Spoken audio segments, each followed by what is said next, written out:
El Señor esté con ustedes. Y con tu espíritu. Lectura del Santo Evangelio según San Juan. Gloria a ti, Señor.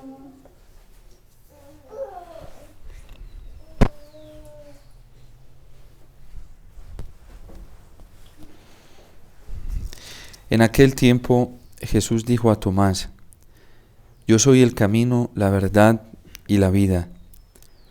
Nadie va al Padre si no es por mí. Si ustedes me conocen a mí, conocen también a mi Padre.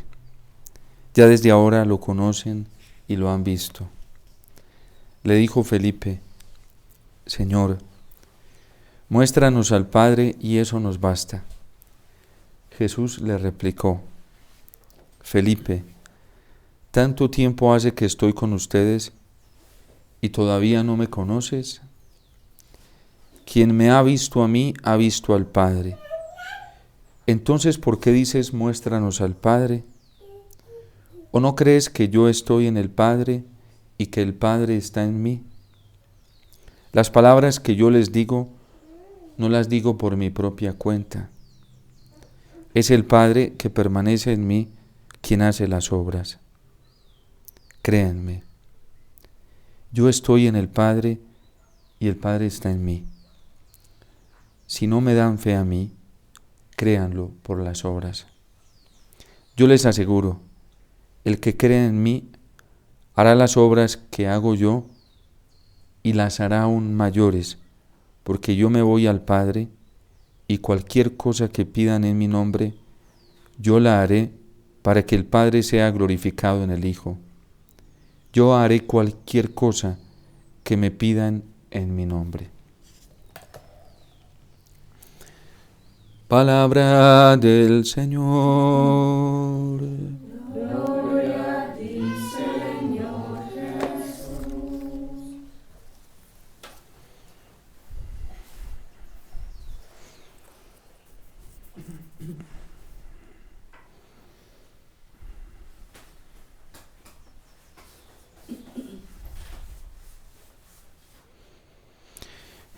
Yo les transmití ante todo lo que a mi vez recibí.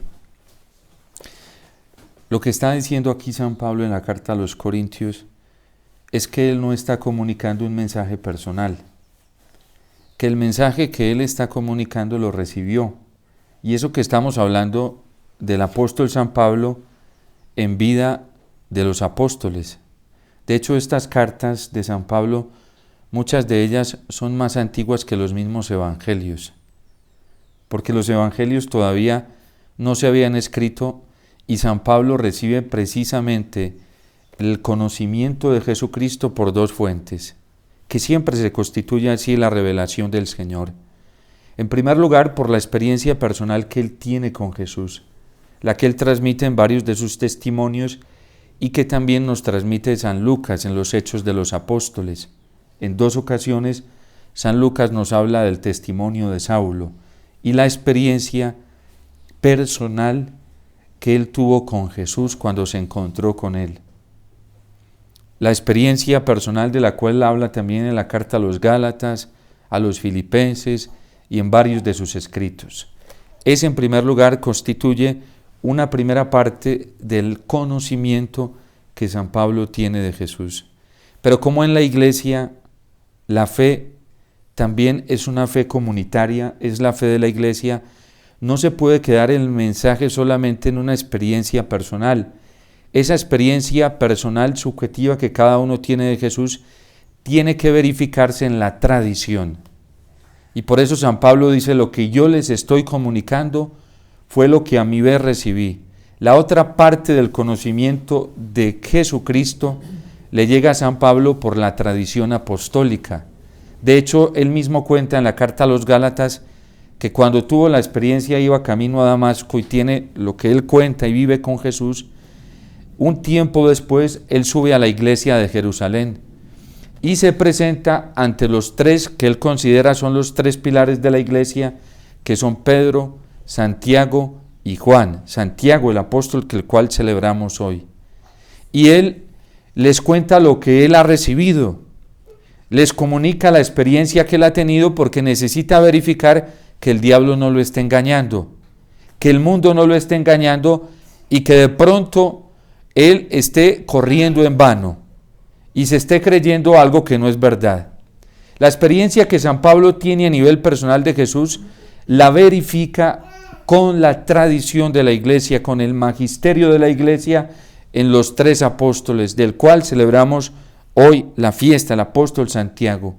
Y dice que ellos, en signo de que estaban de acuerdo con que lo que él había recibido sí era del Espíritu Santo y sí era del Señor, le extendieron la mano y luego lo enviaron con Bernabé. Es por eso que hoy una fiesta como la que celebramos de los apóstoles Santiago y Felipe tiene que llevarnos a nosotros, en primer lugar, a verificar si la experiencia que cada uno de nosotros cree tener del Señor coincide con la experiencia que la iglesia tiene del Señor. Porque si no coincide con la experiencia que la iglesia tiene del Señor, nosotros podemos estar corriendo en vano. Y hoy dentro de la Iglesia Católica hay muchísimos militantes de la Iglesia que están pegando, golpeando, trabajando en vano, porque ya no están predicando lo que recibieron, o a lo mejor nunca lo han recibido, y están transmitiendo contenidos del Evangelio que no corresponden a la verdad del Evangelio. Están transmitiendo contenidos del Espíritu Santo y en nombre del Espíritu Santo que no corresponden a los contenidos del Espíritu Santo. Están comunicando y transmitiendo mensajes de Dios Padre que no corresponden al verdadero contenido del Evangelio, en la verdad de la tradición y en la verdad del magisterio de la iglesia. Y eso es muy peligroso, porque la gente hoy está muy susceptible a creer lo que la opinión diga. La gente ya no discierne según los parámetros del Evangelio, la gente ya no discierne según los parámetros de la verdad, sino según los parámetros de la opinión. Y eso es muy grave, gravísimo, porque la gente puede estar trabajando para el anticristo, es decir, en pocas palabras, para el demonio. Y es lógico que el demonio nunca le va a decir a estas personas que está trabajando para él. Satanás sabe que todo ser humano, cualquiera que sea, por el hecho de ser ser humano, Satanás lo sabe, que por la misma fuerza que tiene interiormente, el hombre busca por naturaleza la bondad, busca por naturaleza la verdad y busca por naturaleza la belleza. Entonces, como el demonio sabe que nosotros fuimos creados para buscar la verdad, para encontrarla e incluso poseerla, para buscar el bien, incluso poseerlo y tenerlo, para buscar la belleza e incluso alcanzar la belleza, el demonio no se nos va a vestir de demonio. Jamás se va a vestir de mentira. Jamás se va a vestir con el manto que él tiene, que es feo, ¿sí? Jamás se nos va a mostrar vestido de maldad. Eso nunca lo va a hacer él. Y a quien hoy tiene trabajando para él, jamás el demonio le va a decir que está trabajando para el mal. Le va a decir que está trabajando para el bien. Y le va a hacer creer que está trabajando por Cristo. Miren lo que dice el apóstol San Pablo en la carta a los Corintios. Hermanos, les recuerdo el evangelio que yo les prediqué y que ustedes aceptaron y en el cual están firmes. Este evangelio los salvará. Si lo cumplen tal y como lo prediqué, o sea, lo que él recibió, se salvarán si lo cumplen tal y como yo lo prediqué. De otro modo, habrán creído en vano. El evangelio no solamente es para escucharlo, además es para cumplirlo. Por eso dice el evangelio, dice el Señor en el evangelio, que de nada nos sirve decir Señor, Señor, si no cumplimos la voluntad del Padre del cielo. Señor, pero en tu nombre hicimos milagros, en tu nombre predicamos, en tu nombre sanamos enfermos, en tu nombre liberamos endemoniados, en tu nombre hicimos una cantidad de cosas. No los conozco. No todo el que me diga Señor, Señor, entrará al reino de los cielos, sino el que cumpla el Evangelio. El Evangelio, en primer lugar, hay que recibirlo como es, no como a nosotros nos parece. El Evangelio hay que recibirlo como es, no como el mundo quiera que se le anuncie, porque el Evangelio es independiente a nosotros, es una verdad absoluta, única, es la verdad misma de Dios, y por eso hoy lo advierte el Evangelio de San Juan. Solamente uno es el camino, uno es la verdad y uno es la vida, y es Cristo el Señor. La gente no sabe, la gente no se da cuenta hoy en el peligro tan grave que está. Y si no despertamos rápidamente a la luz del único evangelio que es Cristo, podemos, lo que dice San Pablo, estar creyendo en vano. Y si no nos esforzamos por cumplir la palabra del Señor y el evangelio, podemos estar desparramando, como dice el Señor, el que no trabaja conmigo, desparrama. Es decir, gastando nuestras fuerzas, nuestras capacidades, invirtiendo todo en vano. Por eso nosotros tenemos que revisar el contenido de nuestra fe. En primer lugar, la fe que creemos tener, que pensamos que tenemos que verificarla a la luz del Evangelio. Y si no, vamos muy mal. Y el anticristo ya está trabajando, nos lo advirtió el Papa Benedicto XVI, que ya se está construyendo su propio credo. El Papa Benedicto XVI en el 2005 le hizo una advertencia a toda la Iglesia y dijo que se estaba imponiendo una dictadura del relativismo. En el 2018 ya no habla de dictadura, dice que se está construyendo un credo. Los que estudian el fenómeno de la religión saben qué significa esto. Cuando se estudia el fenómeno de la religión, todos sabemos por conceptos universales que cuando hay un credo es porque ya hay un Dios, que cuando hay un credo es porque ya hay una doctrina, es decir, se vive en la práctica. Para que se formule un credo es porque ya hay una creencia en la práctica de las personas. Y no crean que el Papa Benedicto XVI hablaba de manera vehemente, así por hablar. No, cuando él decía algo, lo decía con un nivel de conciencia. Además, porque como a él lo perseguían tanto, él siempre que iba a escribir algo público, siempre pensaba en las repercusiones que eso iba a tener. Entonces, él era muy consciente. Y él en el 2018 advirtió, diciendo que esta sociedad ya se estaba construyendo su credo y que quien no lo profesara estaba condenado a la exclusión y a la excomunión. Dentro de la iglesia hoy ya hay grupos separatistas, sectarios, que si usted no profesa los mismos criterios de ellos, lo excluyen y lo excomulgan. Hoy en la iglesia hay sacerdotes así, hoy en la iglesia hay obispos así, hoy en la iglesia hay religiosos y religiosas así, que si usted no tiene los mismos criterios de ellos, no los del Evangelio, los que recibió San Pablo y los que comunicó San Pablo, los de ellos, a usted lo excluyen. ¿Y esto cómo se llama? Esto se llama la doctrina del anticristo, lo dice el Papa Benedicto XVI.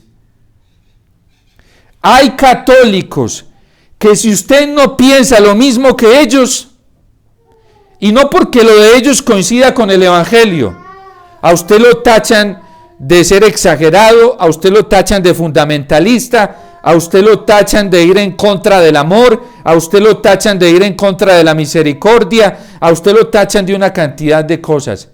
Y eso solamente lo puede hacer la soberbia. Y es con el elemento que está trabajando el anticristo. El día que aparezca, como nos lo enseña la iglesia, el líder, porque va a aparecer, Va a aparecer es cuando ya lo tenga todo permeado, ¿sí?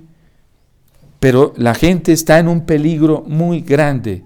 Los católicos, y muchos no se dan cuenta, y son siguiendo personas, y siguiendo criterio de personas, y no siguiendo a Jesucristo, y no siguiendo el Evangelio, y les importa un bledo la verdad del Evangelio.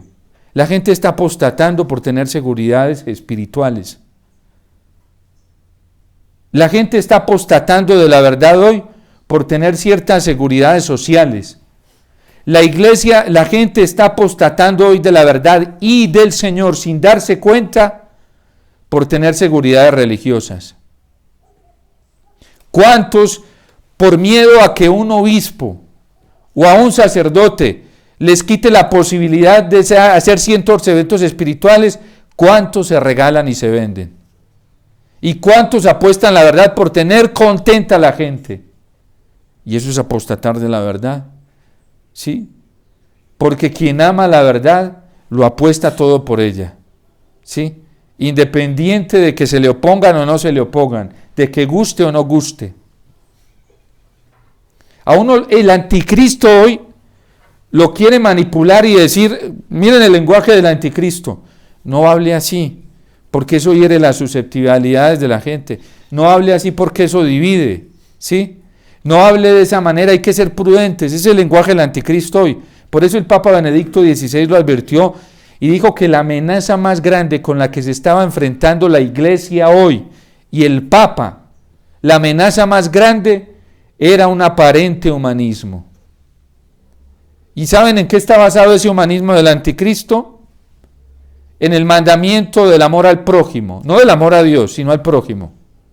Porque ya a Dios no importa, ¿sí? Amar a Dios con todo el corazón, con toda el alma, con todas las fuerzas del ser, ya no importa, lo que importa es el prójimo, ¿sí? El prójimo se convirtió en un Dios y suplantó a Dios. Y si a usted le toca entregar la vida, si ese prójimo está en el error, tiene que entregarla por él. Y así a usted le toque caer en pecado y vivir en el pecado por ese prójimo, eso se vale, ¿sí? Y si usted tiene que renunciar a los principios morales que los santos han vivido a lo largo de los 2000 años de historia de la iglesia, si usted tiene que renunciar a esos principios morales por el bien común, porque ese es el lenguaje del anticristo, ¿sí? Por el bien común, padres, el bien común de las familias, de los niños. Es un mensaje utilitarista del anticristo. Y si usted tiene que sacrificar vidas, unas 5, 6, 7, 8, por mantener contento a 1000 o a 1500 o a 2000 para que estén bien, se hace. Un aparente humanismo. ¿Cuál fue el presupuesto del anticristo en Colombia para las votaciones? Pues no importa que se maten, que se aborten unos niños. No importa, son unos cuantos frente a todo un país, ¿sí?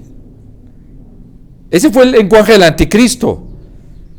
Es que es todo un país, son familias enteras que se pueden quedar en hambre. Todavía no está pasando, o sea, no están pasando hambre, pero se pueden quedar, pueden aguantar hambre. Ese es el argumento del anticristo, manipula a través de eso. No importa que mates unos niños. Y la gente no se está dando cuenta de esto. ¿Por qué? Porque ya a eso, matar unos cuantos, y unos cuantos en Colombia es, yo no sé estadísticamente cuántos niños hoy, que se pueda codificar en la estadística, cuántos están muriendo por las 3 causales aprobadas, son miles. Y sin contar los que mueren clandestinamente. El Evangelio ni siquiera por uno solo. Miren lo que le pasó a Caín. Mató a su hermano y él le vinieron las consecuencias. Era uno solo. Aquí son miles.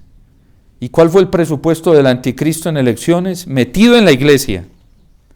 Y hay sacerdotes y hay gente de la jerarquía que va con estos criterios. Y hay gente en la vida consagrada y teólogos que van con estos criterios. ¿Qué es lo más grave? Y esto es del anticristo. Si tenemos un mandamiento que dice no matar, vayan ustedes, lean en el catecismo, primero en la palabra de Dios, lo que dice el Señor acerca del homicidio. El aborto es un homicidio voluntario y del homicidio más grave que puede existir. El más gravísimo, porque aquí son niños indefensos. Miren, por ejemplo, en Colombia hoy las sanciones para el abuso de menores son altísimas, ¿sí? Son penas altísimas. Y si hay asesinato, mucho más grave, porque el menor tiene una protección especial. No se evalúa lo mismo un asesinato a una persona de 18 o 19 años que a un niño de 11 o 12 años. Y eso hablando solamente desde el derecho penal, jurídicamente hablando, ¿sí? Ahora moralmente hablando es mucho más grave. La complicidad y el asesinato de un niño en el vientre que no tiene cómo defenderse que de un adulto. Y a muchos católicos, yo no estoy hablando de 5 o 6, a miles de católicos les importó un bledo eso, con tal de asegurar el futuro, entre comillas, de un país. Pero ese es el lenguaje del anticristo. Miren cómo tendrá el demonio a la gente, cómo la tendrá de engañada, cómo le tendrá la conciencia tan ennublecida que la gente no se da cuenta de eso. Estaba yo hablando y llega una persona, después estaba hablando yo en un grupo y una persona estaba buscando para que la atendiera. Y después de que terminé se me acerca y le dije yo, no me da tiempo, padre, así sea 5 minuticos. Me dijo, ¿sabe qué, padre? Usted estaba hablando y yo sentía que me saltaba una cosa por dentro. Yo no le estaba haciendo ningún exorcismo, yo estaba hablando de un tema, de estos temas, ¿sí? El mismísimo diablo, ¿sí? La gente no ve eso, lo espiritual no se ve. Y si yo no puedo hacer oración de liberación, con solo hablar con esa persona y hacerle una oracioncita sencilla, le pedí al Espíritu Santo, al Señor, y leí la bendición sacerdotal. Y esos bichos se tuvieron que ir, ¿sí? Vuelvo, digo, yo no soy exorcista, yo no puedo hacer oración de liberación, pero llevo en mí una gracia muy alta, que es la autoridad sacerdotal de Cristo. Yo le digo, Jesús, yo te voy a hacer lo que voy a bendecir, y ya le doy la bendición y ya, ¿sí? La gente no se da cuenta del nivel de actuación que está teniendo Satanás hoy en la mente y en la voluntad de muchas personas. Que esto no puede ser de otra manera, o sea, esto que está pasando, ¿sí?, en la vida de muchos cristianos católicos es tremendo, y por eso hoy lo advierte San Pablo: de otro modo habrán creído en vano. Hay católicos que están son tan tremendos, es tan tremendo esto y tan demoníaco, ¿sí?, que dicen, padre, yo sé que eso está mal, pero yo no estoy en un error. Así a ese nivel. Yo sé que Rodolfo Hernández proponía el aborto y voté por él, pero yo estoy haciendo lo correcto porque yo tengo buena intención. Vea, el que mejores intenciones tiene es el diablo, ¿sí? De buenas intenciones está lleno el infierno. Por eso la moral de la iglesia nos lo advierte, que es erróneo juzgar de los actos solamente por las intenciones, porque la fuente de un acto moral tiene una intención, un objeto y una circunstancia. Y si una de las tres es mala, todo el acto es ilícitamente malo, es moralmente malo. Y hoy hay católicos que están llenos de buenas intenciones, pero el objeto que eligen es maligno. Porque así fueron los miles y miles de colombianos católicos que lo hicieron en Colombia. Padre, yo tengo buenas intenciones. De buenas intenciones está lleno el infierno. No lo digo yo, lo dice la iglesia. Vayan, repasen la tradición moral de la iglesia. Repasen la moral del evangelio para que vean. Nunca, ni siquiera, por eso Cristo iba, los fariseos estaban llenos de buenas intenciones y Jesús los desenmascaró. tenían las mejores intenciones: purificar al pueblo, purificar la religión, purificar la fe del pueblo judío. Y Jesús los desenmascaró. Esto solamente puede obedecer a una actuación maligna, espiritual, muy alta. Sí. Y por eso decía el Papa Benedicto que la amenaza a la que se está enfrentando hoy la Iglesia y el papado es muy alta. Y por eso debemos orar tanto por el Papa Francisco, porque el Papa Francisco le tocó un momento muy complejo en la Iglesia, demasiado complejo. Entonces, el Evangelio les transmitía ante todo lo que yo mismo recibí, que Cristo murió por nuestros pecados, como dicen las Escrituras, que fue sepultado y que resucitó al tercer día, según está escrito, que se le apareció a Pedro y luego a los 12. Después se apareció a más de 500 hermanos reunidos, la mayoría de los cuales viven aún y otros ya murieron. Más tarde se le apareció a Santiago y luego a todos los apóstoles. Finalmente se me apareció a mí. Ese Cristo que se me apareció a mí es el mismo que profesan todos ellos. Pero el Cristo que a muchos se les está apareciendo hoy no es el mismo Cristo que la Iglesia ha profesado durante muchos siglos. Este Cristo que se está anunciando hoy en muchos grupos y que muchos predicadores están anunciando, ya no es el Cristo del Evangelio, porque es un Cristo que admite el mal, es un Cristo que promueve el mal, es un Cristo que no solamente lo tolera, sino que lo aprueba. Ya no es el del Evangelio, ya no es el Cristo de la fe apostólica, ya no es el Cristo del Espíritu Santo, de la Trinidad, ya no es el Mesías. Y por eso nosotros tenemos que volver al Evangelio. Lo más hermoso de todo esto y lo más bello es que Cristo todavía está vivo en medio de nosotros y todavía tenemos la posibilidad de pedir perdón y de regresar al Señor y de asumir las consecuencias, lo que significa hoy un seguimiento verdadero a Jesús en este tiempo que estamos viviendo es la persecución. Todavía no ha llegado la persecución sangrienta, pero esta es más dolorosa, ¿sí? Porque esta es una persecución de exclusión, de excomunión, dentro de los mismos grupos católicos. Y si tú no les profesas esos mismos criterios, te atacan.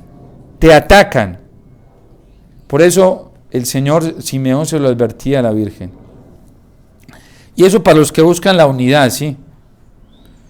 Para que se den cuenta de lo que es la verdad de Cristo. Le dice Simeón a la Virgen: este está puesto para caída y elevación de muchos, y como signo de contradicción, y quedarán al descubierto las intenciones de muchos corazones, y a ti mismo una espada te atravesará el alma. Yo, dice el Señor, vine a traer fuego a la tierra, y cuánto desearía que esté ardiendo. Porque no todos en una casa estarán de acuerdo. Cristo es signo de contradicción. Miren, esos que buscan la unidad en esta tierra están obedeciendo a un error que la Iglesia ya condenó hace mucho tiempo. Porque la Iglesia cree que la unidad va a llegar, pero después del juicio escatológico. La Iglesia sabe que en esta tierra siempre tendrá que vivir el trigo en medio de la cizaña, y el trigo y la cizaña no son lo mismo. Querer que el trigo y la cizaña sean lo mismo, eso no obedece al criterio evangélico. El Evangelio nos dice que de una red que se lanza a buscar peces, en esa red se enredan peces buenos y también peces malos. La Iglesia es consciente de eso. Querer meter a todo el mundo en el mismo saco, eso es un error. Porque la unidad deseada por el corazón de Cristo solo llegará después del juicio escatológico. No es que el Señor dice que al final Él mismo divide. Al final, lo dice en el Evangelio de San Mateo capítulo 25, traerá las ovejas y las cabras, ¿sí? Y pondrá a unos a su izquierda y a otros a su derecha. No pueden estar juntos. Y algunos dicen, no, es que el demonio está dividiendo. No, es Cristo que nos está haciendo un favor. Y tan bueno que el Señor ya está separando, ya lo está haciendo, el juicio ya se está manifestando. El Señor ya está separando el trigo de la cizaña. Y por eso hay algunos dentro de la iglesia que no nos podemos entender. Y uno con el error no se puede entender. ¿Sí? ¿Para qué se va a entender uno con el error? No es que pone en peligro su salvación. Eso es una falacia. Me decía a mí alguien, Padre, qué rico que pudiéramos estar unidos. Yo le dije con mucha caridad, le dije, tú y yo no nos podemos estar en unidad en estos momentos, porque tú piensas diferente, no a mí, a la iglesia. ¿Sí? Me duele, ya, a pesar de que te quiero, pero por mucho amor que te tenga, le tengo más amor a la verdad, y a la iglesia y a Cristo. Vamos a estar en unidad cuando miremos a un solo Señor. Cuando salgamos de nosotros mismos y trabajemos por una verdad, no nuestra verdad, sino la verdad del Evangelio, la que la iglesia siempre ha defendido. A mí me pasa, estaba con un grupo de sacerdotes, me llaman a preguntarme algo, y no les dije mi postura, les dije la postura de la iglesia, con mucha sencillez se los dije. Y uno de ellos se paró de la mesa, el otro no me volvió a acercar. Yo no me voy a dejar dañar el corazón, seguiré orando por ellos, los quiero, pero si no podemos estar de acuerdo, porque hay una verdad que es la de la iglesia, la que la iglesia recibió, porque no es de ella no se la inventó, la iglesia la recibió de los apóstoles. Si no podemos estar de acuerdo, ¿yo qué puedo hacer? Yo no me voy a vender, ¿sí? Y les hago un daño peor a ellos, ¿sí? Yo tengo que seguir al Señor. Menos mal, gracias a Dios, yo no tengo que defender mi verdad, porque yo no tengo ninguna verdad. Gracias a Dios, yo soy emisario de un mensaje que no es mío, ¿sí? Y para eso me capacitaron, ¿sí? Y es el mensaje del Señor, la verdad del Señor, el Evangelio. Y eso da mucha libertad. A mí eso me da mucha libertad y mucha paz. Me da una alegría inmensa, una paz. Yo digo, pues al fin de cuentas, yo no tengo que estarme desgastando. Y cuando alguien dice que no está de acuerdo con lo que digo, yo vengo y le digo, Jesús, pues bueno, esa tarea te toca a ti, Señor, porque no es a mí, es a ti, ¿sí? Y ya yo me quedo tranquilo, yo me quedo mirando al Señor ya. ¿Y yo qué más puedo hacer? ¿Qué más puedo hacer? Yo todos los días constantemente voy y verifico lo que siento. Lo que yo siento, lo que experimento del Señor, voy y lo verifico en la verdad apostólica, en la fe apostólica. Voy y consulto, yo voy y les pregunto. Yo hoy les pregunto a los apóstoles, voy y abro el catecismo y les digo, venga, esto coincide con esto que yo estoy sintiendo de Jesús coincide con lo que ustedes transmitieron. Y la iglesia me responde, ¿sí? Y cuando no, le pido perdón, yo creí que era así, ya no sigo pensando esto. Y es así, la fe es así de sencilla. Por eso en el credo decimos creo en la iglesia, que es una, no son varias, es santa y es apostólica, ¿sí? Es de los apóstoles. La fe que nosotros debemos profesar no es la de este obispo, no es la de este sacerdote, no es la de este religioso, no es la de esta religiosa, no es la de este grupo, no es la de este otro. No. A nosotros los católicos no nos llamaron a profesar la fe de un entorno social, sino la fe apostólica. ¿Sí? Y el que no la profese ya está fuera de la iglesia. Así formalmente está en la iglesia.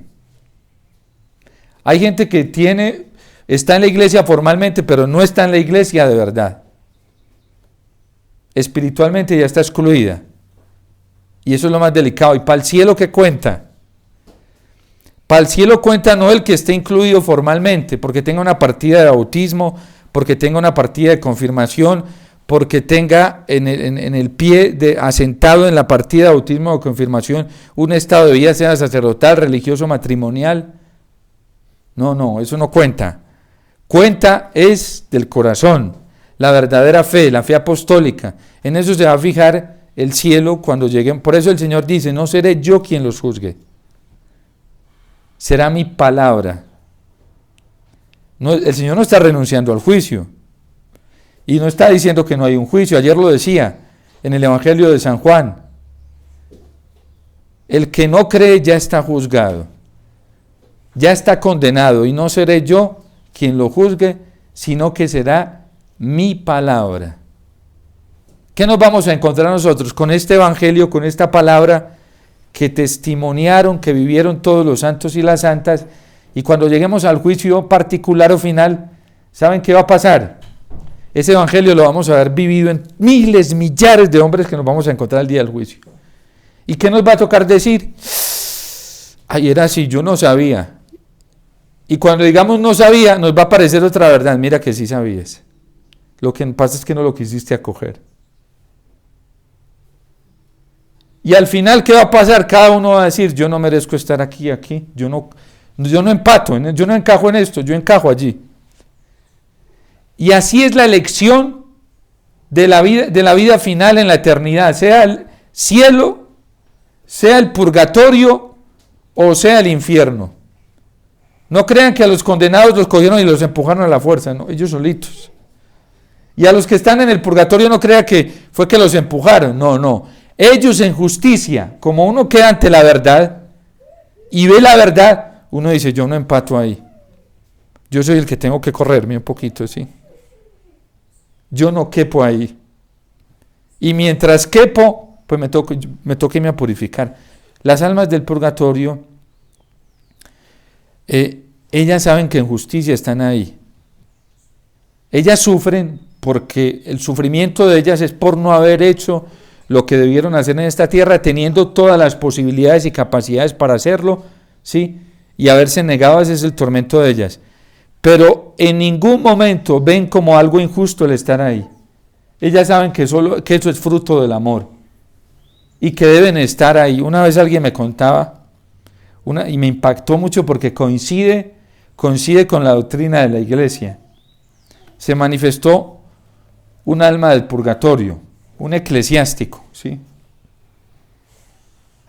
Y le dijo, ¿qué necesitas? ¿Qué quieres que yo haga por ti para que puedas descansar? Yo soy sacerdote, era un sacerdote, yo te puedo ayudar. Esto es revelación privada, nadie tiene que creerlo, pero digo porque así lo sostiene el magisterio de la iglesia.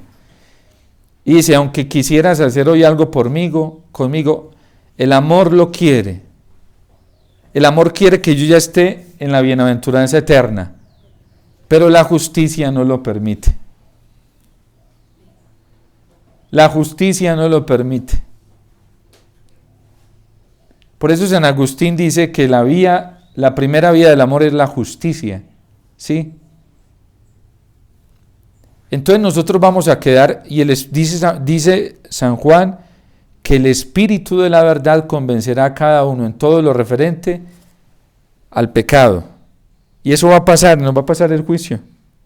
En lo referente a la justicia y en lo referente al juicio. Por eso cuando uno está ante una verdad, uno sabe que no se puede poner a pelear con ella. Si es así, aprovechemos esta vida. El Señor es tan grande, tan hermoso que todavía se nos sigue manifestando en su plena verdad, en la Eucaristía, en su palabra. Y todavía tenemos oportunidad dentro de la misericordia infinita del Señor, hoy, de volver con todo nuestro corazón al Señor, sin miedo, sin temor, y jugárnosla toda por el Evangelio, como San Pablo, ¿sí? Que al final, pues es que asumió con tanta elegancia y testimonio la verdad del Evangelio, que le mocharon la cabeza, ¿sí? Y no crean que él lo hizo porque, ay, qué bueno que me mochen la cabeza, no. A él le dieron la oportunidad de no morir así. ¿Y cuál era la otra posibilidad? Renegar de la verdad, apostatar de la verdad. Y él dijo, no, entonces te vamos a matar. Ah, bueno, máteme, pero yo no voy a apostatar de la verdad. Y eran cosas mínimas, que no constituían a lo mejor ni siquiera un pecado de alta gravedad. Los santos eran así, preferían morir antes que venderse. Entonces pidámosle esa gracia al Señor, pidámosle esa gracia al Señor de ser fieles a Él, de transmitir lo que a nuestra vez recibamos de la iglesia y recibamos del Señor. Que no nos engañemos con verdades personales o con consensos sociales, simplemente porque hay una masa hoy dentro de la iglesia que se dice ser mayoría y piensa todo lo contrario, y por miedo a ellos terminemos vendiendo al Señor. Porque cuando a los apóstoles les pasó así, la mayoría pensaba diferente a ellos y se llenaron de miedo. A Pedro le pasó así, que el pobre Pedro, cuando se vio solo, solamente San Juan y ya, todos pensaron contrario, los mismos apóstoles dejaron solo al Señor y lo invadió el miedo y le pudo el miedo y terminó negando al Señor. Que no crezca el miedo en nosotros, sino la fuerza del Espíritu Santo, que es el que nos da la valentía para ser fieles hasta el fin. Dios te salve María, llena eres de gracia, el Señor es contigo, bendita tú eres entre todas las mujeres, y bendito es el fruto de tu vientre, Jesús. Santa